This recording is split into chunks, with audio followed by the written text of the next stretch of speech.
Hello my dear student, कैसे हैं आप सभी। उम्मीद करता हूं सभी प्यारे स्टूडेंट बहुत ही अच्छे से होंगे और आप सभी का एग्जाम भी बहुत ही अच्छे से गया होगा। तो प्यारे बच्चों, देखिए आज के क्लास में आप सभी का लेकर आ चुके हैं जो बायोलॉजी का हम लोग का एग्जाम हो चुका है उसका जो है रियल आंसर की, ठीक है, जो आपको परफेक्ट आंसर की मिलेगा मेरे प्यारे स्टूडेंट। एक भी क्वेश्चन का आंसर आपको गलत नहीं मिलेगा, ठीक है। तो सभी प्यारे स्टूडेंट इसे जल्दी से जल्दी देख कर आप लोग जो है अपना मार्क्स जरूर चेक कर ले, ठीक है। आपको जो है पूरा 100% आपको राइट आंसर मिलेगा, ठीक है। बायोलॉजी का जो हम लोग का एग्जाम हो चुका है आज, तो उसका हम लोग आंसर की देख रहे हैं, ठीक है। तो सभी प्यारे स्टूडेंट जो है इस क्लास को अच्छे से देखिएगा और आप सभी जो है कमेंट में जरूर बताइएगा आप लोग कितना सही करके आए। और आपको बता दूं मेरे प्यारे स्टूडेंट, कल जो मैं 7 घंटे का क्लास दिया था उसमें से आपका जो है 41 क्वेश्चन आया है, ठीक है। कितना 41 क्वेश्चन आया है, ठीक है। तो सभी प्यारे स्टूडेंट बहुत ही अच्छे से लगाए होंगे अगर आप लोग मेरा क्लास अच्छे से किए होंगे तो, ठीक है। मुझे पता है, मुझे भरोसा है आप लोग बहुत ही अच्छा करके आए होंगे। तो सभी मेरे प्यारे स्टूडेंट जो है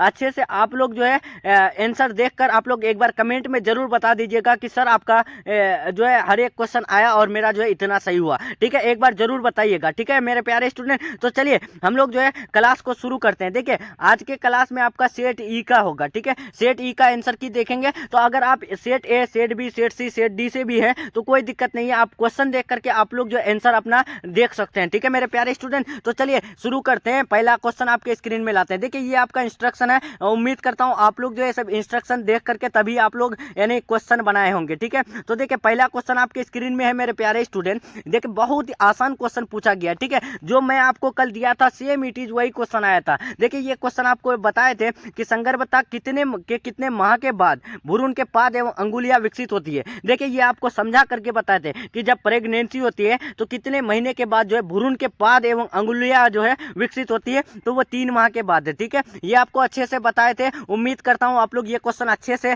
लगा करके आए होंगे और सही करके आए होंगे। देखिए दूसरा क्वेश्चन भी आपको अच्छे से बताए थे कि निम्नलिखित में से कौन भारी मात्रा में प्रोजेस्टेरोन स्रावित करता है। और बहुत बच्चे जो है लेवल का क्वेश्चन देख करके भाग रहे थे, आपको बता चुके थे, यानी जब क्लास स्टार्ट हो रही थी तो आपको बता दिए थे कि आज जो है थोड़ा लेवल का क्वेश्चन होगा। लेकिन जब लेवल का क्वेश्चन आ रहा था तो बहुत बच्चा जो है यानी लाइव छोड़ करके भाग जा रहे थे, ठीक है। और आप लोग को मैं बताया भी था कि क्वेश्चन बैंक से बहुत कम क्वेश्चन पूछे जाएंगे, 5 से 10 क्वेश्चन पूछे जाएंगे, लेकिन बाकी आपको जो है लेवल का क्वेश्चन पूछे जाएंगे जो मैं आज दे रहा हूं। लेकिन बहुत बच्चे भाग गए थे, ठीक है। जो भाग गए थे वो बहुत पछताए होंगे और बहुत पछता भी रहे होंगे, ठीक है। और सब्जेक्टिव में भी पूरा का पूरा आया है मेरे प्यारे स्टूडेंट। नहीं मानते हैं आप लोग कमेंट देख लीजिएगा, बहुत सारे स्टूडेंट जो है कमेंट करेंगे यानी वीडियो के नीचे, आप लोग वहां देख लीजिएगा, ठीक है।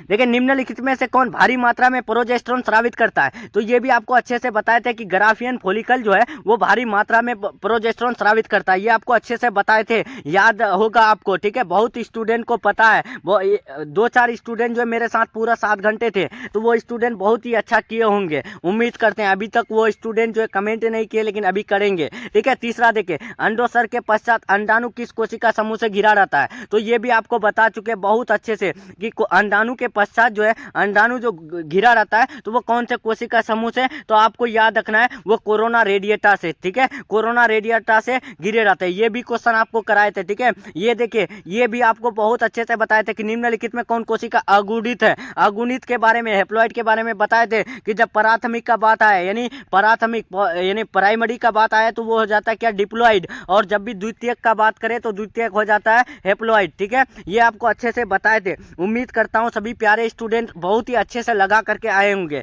ठीक है। तो इसका राइट आंसर द्वितीयक अंडक होता है, आपको अच्छे से बताए थे मेरे प्यारे स्टूडेंट। और युग्मनज के बारे में बताए थे ना कि युग्मनज जो होता है वो क्या होता है, तो युग्मनज जो है वो डिप्लॉयड होता है। और अंडजन्नी, ये देखिए ऊजेनिया, ये भी आपको बताए थे बहुत अच्छे से। यानी अंडजन्नी के बारे में जब भी बात करें तो वो होता है कौन, तो वो हो जाता है डिप्लॉयड। और अंड के बारे में जब भी बात करें तो वो हेप्लॉयड हो जाता है। ये आपको मैं अच्छे से बताया था मेरे प्यारे स्टूडेंट, आपको पता होगा अगर मेरा क्लास किए होंगे 7 घंटे का। तो 5 नंबर देखिए, एक नई गर्भ निरोधक गोली जो गैर स्टेरॉइड होते हैं वो कहलाते हैं। देखिए गैर स्टेरॉइड गोली आपको ये भी बताए थे, बहुत बहुत अच्छे से मेरे प्यारे स्टूडेंट, ये क्वेश्चन आपको मैं बहुत अच्छे से बताया था लिपियस लूप के बारे में कि ये जो है यानी नॉन स्टेरॉइड गोली होता है, ठीक है, टेबलेट होता है। इसका राइट आंसर डी होगा। ये बहुत अच्छे से बताए थे। बहुत स्टूडेंट को यानी कल जो है लेवल का क्वेश्चन करा रहे थे, तो बहुत स्टूडेंट क्या बोल रहे थे कि सर ये नीट का क्वेश्चन है, नीट का क्वेश्चन आप करा रहे हैं। लेकिन देखे ना, आज देखिए, आज आपको जो है पूरा क्वेश्चन यानी पेपर में देखने को मिला है लगभग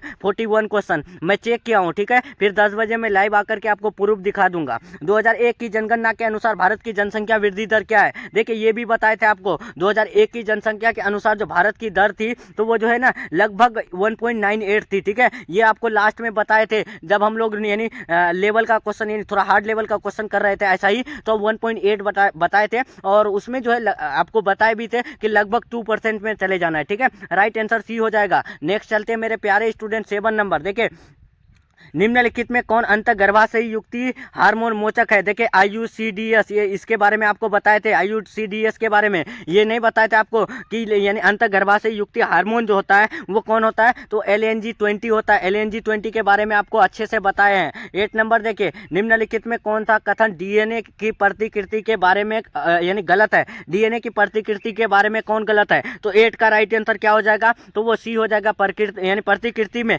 किसी भी गलती के परिणाम स्वरूप उत्परिवर्तन होता है, ये गलत है। राइट आंसर सी हो जाएगा। नेक्स्ट चलते हैं 9 नंबर। निम्नलिखित में से कौन सा एंजाइम राइबोसोमल आरएनए के अनुलेखन हेतु उत्तरदायी है? तो राइबोसोमल आरएनए के हेतु जो है उत्तरदायी कौन होता है, तो आरएनए पॉलीमरेज 3 होता है। ये भी बताया है, ठीक है। आरएनए पॉलीमरेज 3 के बारे में बताए थे, हर स्टूडेंट को पता होगा ये सब क्वेश्चन, ठीक है। 10 नंबर देखे, कुछ एमिनो अम्ल का कूट एक से अधिक प्रकूटों द्वारा होता है, ऐसे कोट को क्या कहते हैं? देखिए आपको ये भी बताए थे ना कि जब यानी एक एमिनो यानी कुछ एमिनो अम्ल में कूट लेखन जो एक से अधिक हो जाए यानी जो है मोर देन 1 हो जाए, तो उस प्रकूटों को हम लोग जो कहते हैं यानी ऐसे कोड को जो कहते हैं क्या कहते हैं, आपको बहुत अच्छे से बताए थे।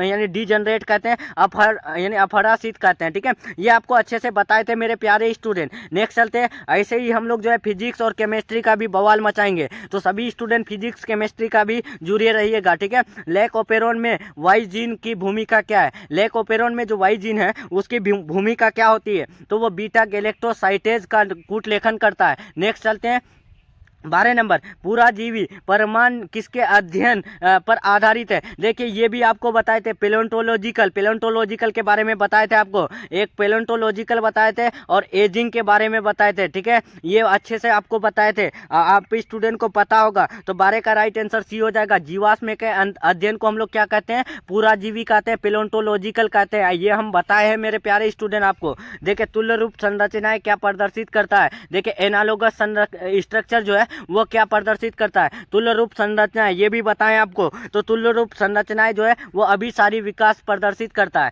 देखिए प्रागैतिहासिक गुफा चित्रों की रचना कब हुई? तो ये नहीं, ये मैं क्वेश्चन नहीं कराया हूँ, ठीक है, कि प्रागैतिहासिक गुफा चित्रों की रचना कब हुई? तो इसका राइट आंसर क्या होगा? 14 का राइट आंसर डी हो जाएगा। 40,000 वर्ष पूर्व से लेके यानी 1 लाख वर्ष पूर्व तक होता है, ठीक है। इसका राइट आंसर डी हो जाएगा। नेक्स्ट चलते हैं 15 नंबर, दूध को दही बदलने में कौन से विटामिन की मात्रा बढ़ती है? देखिए आपको ये भी क्वेश्चन में बताया था मेरे प्यारे स्टूडेंट कि दूध को दही में बदलने के लिए लैक्टोबैसिलस का प्रयोग होता है और विटामिन की मात्रा विटामिन B12 बढ़ती है, ठीक है। ये भी क्वेश्चन में बताया था आपको बहुत अच्छे से, ठीक है। मेरे प्यारे स्टूडेंट अगर आप अच्छे से क्लास किए होंगे तो यानी गर्दा मचा करके आए होंगे। निम्नलिखित में से किस बैक्टीरिया पर कार्य करने के क्रम में अलेक्जेंडर फ्लेमिंग ने पेनिसिलिन की खोज की है? देखिए अलेक्जेंडर फ्लेमिंग ने जो पेनिसिलियम की खोज किए थे, तो वो कौन से बैक्टीरिया पर कार्य यानी काम किए थे? तो वो स्टेफिलोकोकस से, ठीक है। स्टेफिलोकोकस होगा राइट आंसर सी।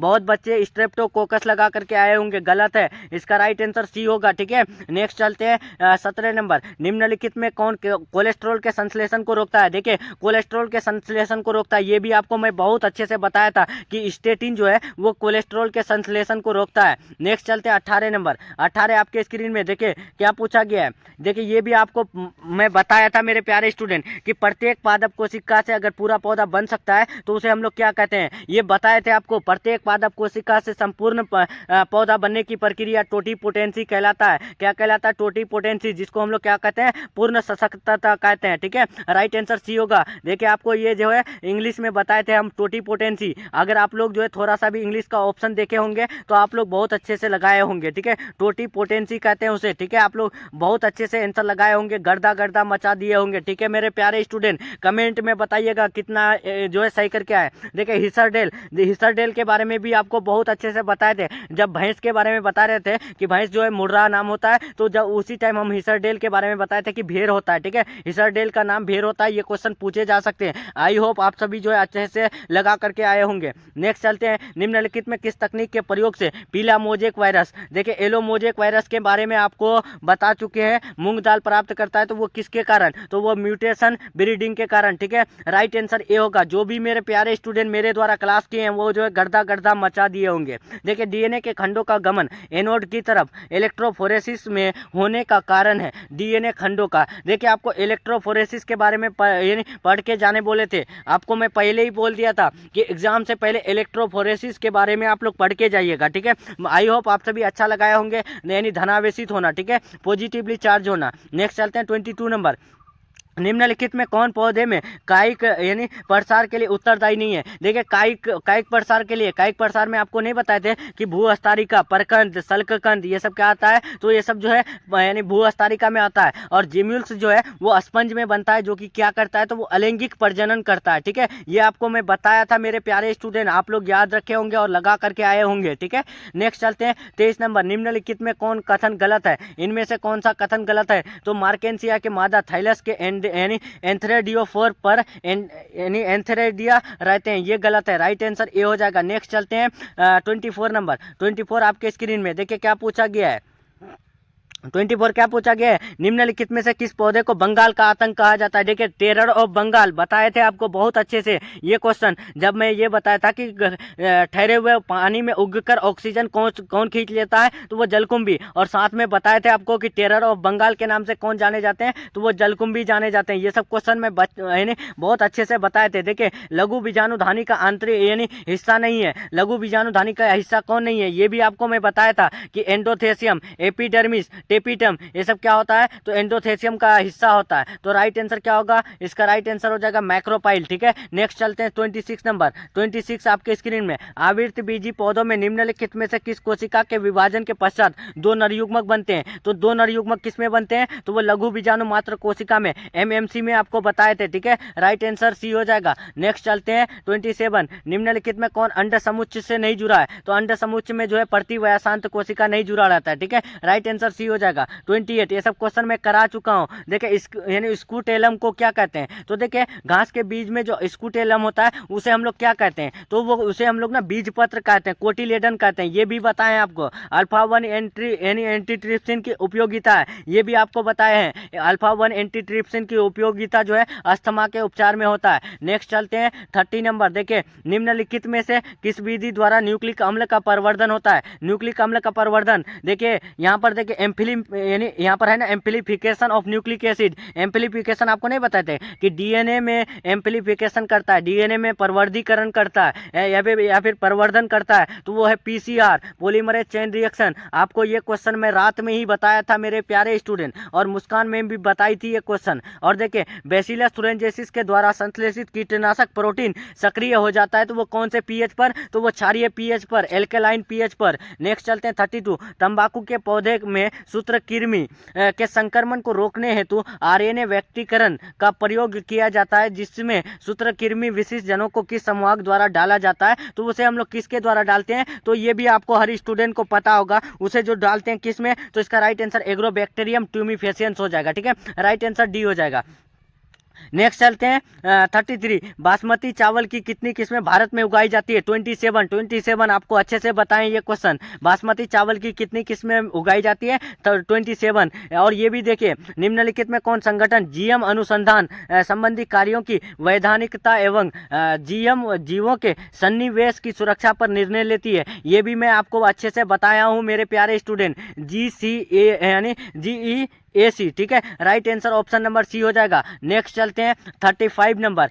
रामदेव मिश्र का नाम किस संतुलित क्षेत्र यानी किस क्षेत्र में अनुसंधान से जुड़ा है। देखिए इकोलॉजी के बारे में आपको बताए थे, इकोलॉजी में रामदेव मिश्र जो है वो जुड़े रहते हैं। इकोलॉजी के बारे में आपको लास्ट में बताए थे, ठीक है। लास्ट वाला क्वेश्चन आप लोग बहुत स्टूडेंट नहीं किए थे, लास्ट में 9 या 10 स्टूडेंट क्लास किए थे, वो जो है धमाल मचा दिए होंगे। निम्न में से कौन जीवाणु के लिए कलोन यानी कलोनकारी संवाहक नहीं है, यानी कलोनकारी संवाहक कौन नहीं है, तो वो कौन नहीं होगा। इसका राइट आंसर TDNA हो जाएगा। TDNA जो है वो वेक्टर फॉर बैक्टीरिया नहीं होता, यानी क्लोनिंग वेक्टर नहीं होता है। नेक्स्ट चलते हैं 37। निम्नलिखित में से किस विधि से पुनर्योगज DNA को सीधे जंतु कोशिका से केंद्रक में अंतरक्षेपित होता है। ये भी आपको बता चुके हैं, सूक्ष्म अंतर यानी अंतरक्षेपण, माइक्रो इंजेक्शन। नेक्स्ट चलते हैं 38। DNA के पृथक्करण हेतु कवक को किस एंजाइम से संसाधित करते हैं। ये क्वेश्चन आपको मैं बताया था कि DNA को पृथक करने हेतु कौन से एंजाइम में जो है प्रयोग करते हैं। तो आपको नहीं बताए थे कि DNA को जब भी प्रयोग करते हैं तो उसमें हम लोग एंजाइम जो उपयोग करते हैं वो काइटिनेज करते हैं। राइट आंसर डी हो जाएगा।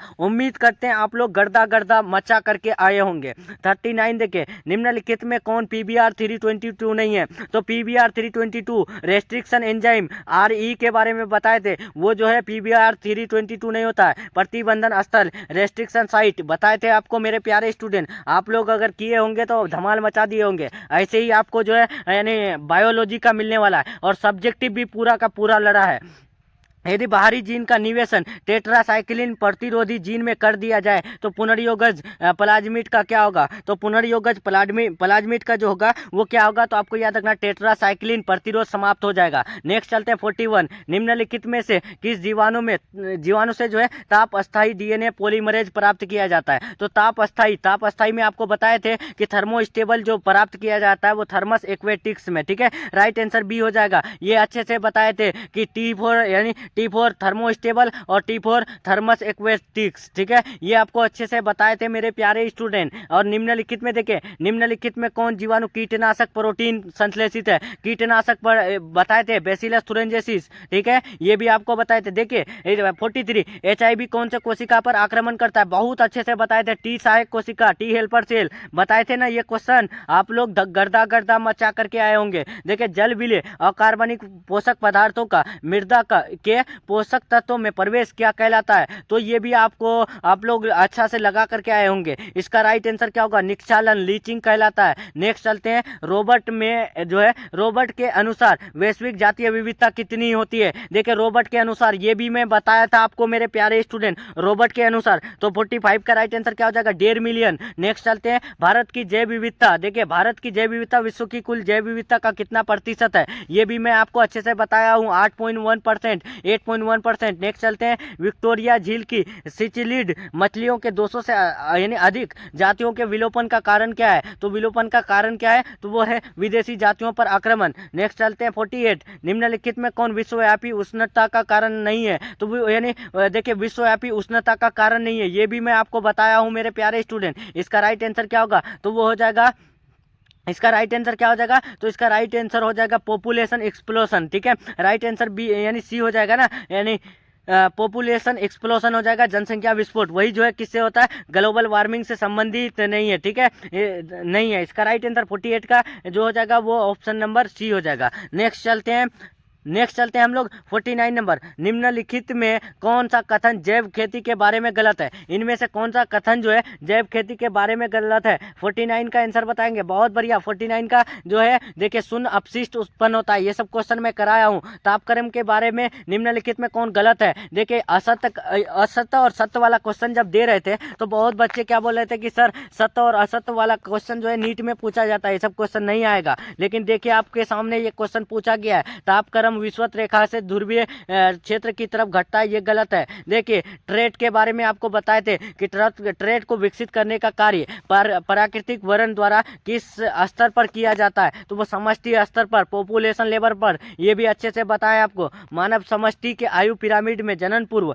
जनन श्रम एवं जन्मोत्तर आयु वर्ग के व्यक्तियों का प्रतिशत क्रमश घटते क्रम में होता है। तो ये प्रतिबिंब करता है ये किस समष्टि का, बताएंगे। यानी ये जो है ये इनका जो समष्टि है वो क्या होता है, घट रहा है या बढ़ रहा है, बताएंगे इसका राइट आंसर। बहुत बढ़िया, आप लोग बहुत अच्छे से जो है एग्जाम दे करके आए होंगे मेरे प्यारे स्टूडेंट। 52 का राइट आंसर हो जाएगा ऑप्शन नंबर बी, घट रहा है। ठीक है, बहुत बढ़िया, आप लोग अपना जो है चेक करते रहिए फटाफट। निम्नलिखित में कौन जीवन काल में एक बार प्रजनन करता है? देखिए, प्रशांत महासागर, सामान्य मछली और बांस के बारे में आपको बता चुके थे। ठीक है, ये सब क्वेश्चन अच्छे से लगाए होंगे। बारबलड़ की 5 निकट संबंधित जातियों के साथ साथ रहने का कारण क्या था? इसका रहने का कारण क्या था? तो 54 का आंसर आप लोग लगाए होंगे। बहुत बढ़िया, 54 का भी आप लोग यानी सही करके आए होंगे एग्जाम में। ठीक है, तो 54 का ए हो जाएगा अस्पर्ति अपवर्जन। ठीक है, नेक्स्ट चलते हैं। निम्नलिखित में कौन सा पौधा विषैला हृदय ग्लाइकोसाइड उत्पन्न होता है? देखिए, ये भी आपको बताए थे, पॉइजनस कार्डियक ग्लाइकोसाइड जो उत्पन्न करता है वो कौन?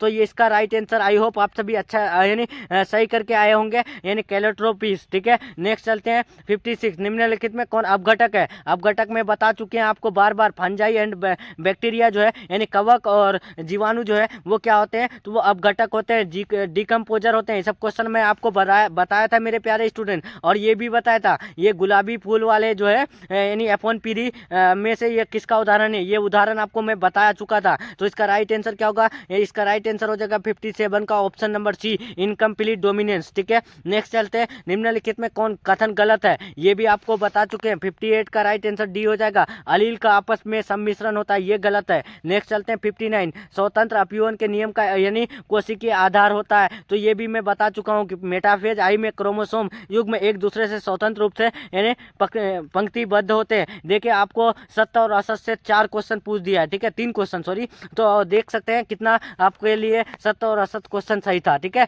आप लोग किए ही नहीं, भाग गए थे क्लास छोड़ करके। आप लोग जो है क्वेश्चन बैंक पर डिपेंड रहते हैं, क्वेश्चन बैंक पर डिपेंड नहीं रहे मेरे प्यारे स्टूडेंट। ठीक है, ऐसे ही लेवल का क्वेश्चन फिजिक्स और केमिस्ट्री में आएगा तो आप लोग जो है हमारे द्वारा मैराथन को भूलिएगा नहीं। ठीक है, वंशागतिक का क्रोमोसोम सिद्धांत किसने प्रतिपादित किया? सटन और बोबरी। ठीक है, ये आपको मैं बता चुका हूँ। नेक्स्ट चलते हैं 61। देखिए, निम्नलिखित में क्रोमोसोमीय विकार कौन नहीं है? देखिए, क्रोमोसोमीय विकार जो है हीमोफीलिया नहीं होता है, down syndrome, Turner syndrome, Klinefelter ये होता है। ठीक है, नेक्स्ट चलते हैं। डीएनए का एक्स किरण विवर्तन आंकड़ा किसने दिया? तो ये भी आपको बता चुके हैं, मॉरिस विल्किंस एंड कौन है? Rosalind Franklin. ठीक है, ये भी आप लोग अच्छे से लगा चुके होंगे, बहुत अच्छे से आप लोग धमाल मचा चुके होंगे मेरे प्यारे स्टूडेंट। ठीक है, आप लोग कमेंट कर दीजिएगा कितना सही हुआ। ठीक है, हर्षे एवं चेस के प्रयोग का निष्कर्ष क्या था? तो हर्षे और चेस का जो है यानी प्रयोग आपको बता चुके थे कि वो जो है जेनेटिक मटेरियल होता है डीएनए बैक्टीरिया का। ठीक है, यानी जीवाणु का आनुवंशिक पदार्थ डीएनए है। ठीक है, इसका राइट आंसर ए हो जाएगा, genetic material of DNA is यानी बैक्टीरिया इज डीएनए। ठीक है, नेक्स्ट चलते हैं। देखिए, टर्मिनेशन कोडोन और स्टॉप कोडोन आपको बताए थे। एयूजी से आपको क्या बताए थे कि अगस्त से स्टार्ट और यूएए से क्या होगा यानी खत्म। तो आपको अच्छे से बताए थे, उल्लू आया और उल्लू आया गया। ठीक है, क्या बताए थे? उल्लू आया, उल्लू आया गया और उल्लू गया आया। ठीक है, ये आपको मैं ट्रिक बताया था समापन कोडोन के लिए। ठीक है, और आप लोग उम्मीद करता हूं बहुत अच्छे से लगाए होंगे। तो ठीक है, इसका राइट आंसर क्या हो जाएगा? तो देखिए, यूजीए ऑप्शन नंबर बी में है। ठीक है, यूजीए है और यूएए है और यूएजी है। ठीक है, ये क्या है? तो ये समापन कोड है। तो इसका राइट आंसर सी होगा, एयूजी। आपको नहीं बताया था कि अगस्त से स्टार्ट होता है, मतलब कि स्टार्ट कोडोन होता है। नेक्स्ट चलते हैं 65 नंबर। देखिए, 65 ये भी बताया आपको, अंतरण आरएनए के आवेशीकरण का क्या अर्थ है? ये आपको मैं अच्छे से बताया हूँ टीआरएनए के बारे में। टीआरएनए क्या करता है? तो वो सजातीय अंतरण आरएनए से एमिनो अम्ल का जोड़ना। ठीक है, नेक्स्ट चलते हैं। नेक्स्ट क्या है? निम्नलिखित में कौन असंक्रामक रोग है? असंक्रामक यानी संक्रमित नहीं होता है। कैंसर के बारे में आपको बताएं मेरे प्यारे स्टूडेंट कि कैंसर जो है एक आदमी से दूसरे आदमी में नहीं फैलता है। ठीक है, उसको छूने से भी नहीं होता है। लेकिन देखिए, जो टाइफाइड, मलेरिया, एड्स है, ये क्या होता है? तो ये असंक्रामक रोग होता है। नेक्स्ट चलते हैं हम लोग 67 नंबर। 67 आपके स्क्रीन में। निम्नलिखित में किस रक्त कोशिका को जो है पीएमएनएल कहते हैं? तो पीएमएनएल जो है न्यूट्रोफिल को कहते हैं। ठीक है, पीएमएनएल किसको कहते हैं? न्यूट्रोफिल को। निम्नलिखित में किसकी प्रचुर मात्रा कोलेस्ट्रम में होती है? कोलेस्ट्रम, ये आपको मैं यानी ये जो है मुस्कान मैम आपको सुबह में ही कराई है। सुबह में कोलेस्ट्रम प्रचुर मात्रा में किस में पाई जाती है? आईजीए में, एंटीबॉडी ए आपको अच्छे से बताए थे मैं। ठीक है, यानी कोलेस्ट्रम किस में पाया जाता है? तो वो जो है यानी आईजीए में। ठीक है, और ये भी बताए थे आपको कि माँ के रक्त से जो पहला दूध निकलता है उसे हम लोग क्या कहते हैं? कोलेस्ट्रम कहते हैं। और उसमें जो पहले प्रचुर मात्रा में रहता है एंटीबॉडी ए रहता है। अच्छे से मैं एक्सप्लेन करके करके बताया था, आप लोग अच्छे से आंसर लगा करके आए होंगे और धमाल मचा दिए होंगे। डाई एसिटिल मोर्फिन क्या है, तो वो हेरोइन है। नेक्स्ट चलते हैं, ये भी बताए थे डाई एसिटिल मोर्फिन पता होगा आपको, ठीक है। 10 बजे आ रहे हैं फिर लाइव आपको यानी प्रूफ देने के लिए। विडाल परीक्षण किस जोहर की पुष्टि करता है, विडाल टेस्ट के बारे में बताएं आपको कि टाइफाइड की पुष्टि करता है। राइट आंसर भी हो जाएगा। देखिए मेरे प्यारे स्टूडेंट, ये आपका 70 क्वेश्चन का पूरा रियल आंसर की आपको मिल रहा है, ठीक है। आप लोग को अगर क्लास अच्छा लगा है तो वीडियो को लाइक करके अपने दोस्तों में शेयर करने की कोशिश कीजिएगा और कमेंट में जरूर बताइएगा मेरे प्यारे स्टूडेंट आप लोग का कितना सही हुआ, ठीक है। कितना सही हुआ, थोड़ा लेवल का क्वेश्चन था, थोड़ा हार्ड लेवल का क्वेश्चन था, कोई दिक्कत नहीं है। लेकिन अब हम लोग को नेक्स्ट टारगेट रखना है फिजिक्स और केमिस्ट्री में, ठीक है। तो आप लोग फिजिक्स और केमिस्ट्री में प्लीज क्लास को छोड़ के नहीं जाइएगा, मेरे साथ साथ जुड़े रहिएगा, ठीक है। जैसे मैं बायो का क्लास दिया था, अगर जो स्टूडेंट छोड़ दिया है तो वो पछता रहा होगा, और जो स्टूडेंट कर लिया है तो वो जो है उनका धमाल है, ठीक है। वो जो है धमाल मचा दिए होंगे, गर्दा उड़ा दिए होंगे, ठीक है। लेकिन आगे जो क्लास होने वाला है फिजिक्स का, तो उसको मिस नहीं करना है, ठीक है। गलती से भी मिस नहीं करना है फिजिक्स और केमिस्ट्री का। पूरे क्लास को अच्छे से देखना है और पूरे क्वेश्चन को अच्छे से याद करके एग्जाम देने जाना है, ठीक है। चाहे 8 घंटा 10 घंटा क्यों ना हो जाए, पानी लेकर के खाना लेकर के बैठ जाइएगा, ठीक है। मैं आप सभी के लिए 8-9 घंटा लाइव रहने वाला हूं फिजिक्स और केमिस्ट्री में भी, और जो आपको 100% लड़ने वाला प्रश्न दिया जाएगा, ठीक है। जैसे बायो का लगभग 41 क्वेश्चन आया, वैसे ही आपको जो है यानी फिजिक्स और केमिस्ट्री का मिलेगा। और सब्जेक्टिव तो आपको पूरा का पूरा लड़ा है मेरे प्यारे स्टूडेंट, 10 पर यानी सब्जेक्टिव 2 मार्क्स में लड़ा है, ठीक है। और 2 सब्जेक्ट यानी 5 मार्क्स में लड़ा है। कम है क्या बताइए? अगर आप लोग इतना भी अच्छे से लिख लेंगे तो बहुत अच्छा कर लिए होंगे, ठीक है। तो चलिए मेरे प्यारे स्टूडेंट कमेंट कीजिएगा आप लोग को जो है आप लोग का कितना सही हुआ, और अपने दोस्तों में ज्यादा से ज्यादा शेयर कीजिएगा, और वीडियो को लाइक करके ज्यादा से ज्यादा शेयर करना नहीं भूलिएगा, ठीक है। तो चलिए मिलते हैं नेक्स्ट क्लास में नेक्स्ट टॉपिक के साथ, ठीक है मेरे प्यारे स्टूडेंट। नाइट में फिर मैं आपको लाइव में सोल्यूशन करवाऊंगा, ठीक है।